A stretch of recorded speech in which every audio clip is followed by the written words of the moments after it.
Welcome to the how-to for electron affinities. The electron affinity is really just the energy change which accompanies the addition of an electron to a gaseous atom. It's kind of that it is the opposite of the ionization energy. We talk about ionization energy, we're talking about taking an electron away from a gaseous atom, and that requires energy. With electron affinity, when we add an electron to a gaseous atom, this actually produces energy, and we show that as a negative, showing that energy is released. And so it's important that you understand the difference between the ionization energy and the electron affinity.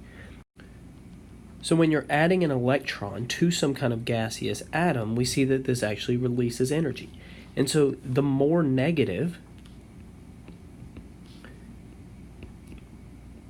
this value is, the greater the electron affinity. And so that's really the trend that we're looking for. And so when we really look at the periodic table, what we see is that in general, the electron affinity becomes more exothermic, releasing energy, as you go from left to right across the periodic table. It becomes more negative as we go from left to right. So more negative, which is a greater electron affinity.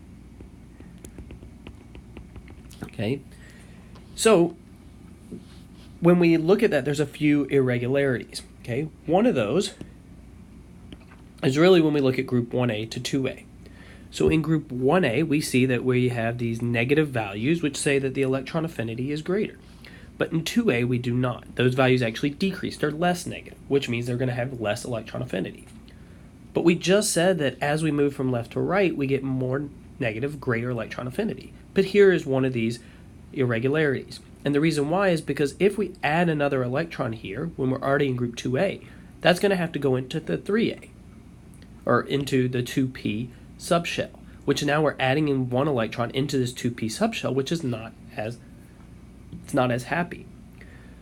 There's the same kind of rule when we look at group 4A and 5A, because again, if we look at groups 4A and 5A, and we say, okay, well, here's group 4A, here's group 5A, again, we see that the more negative values are actually in group 4A, but we said that more negative, greater electron affinity as we go from left to right, but that doesn't hold true here between group 4A and 5A. And again, the reason why is because in 4A, it really wants to add an electron so that it has a half-filled p subshell. But if you're in 5A and you go to add another electron, now you're going from that half-filled p subshell to a partially filled p subshell, and that's not as happy. And so that's really where you see those irregularities.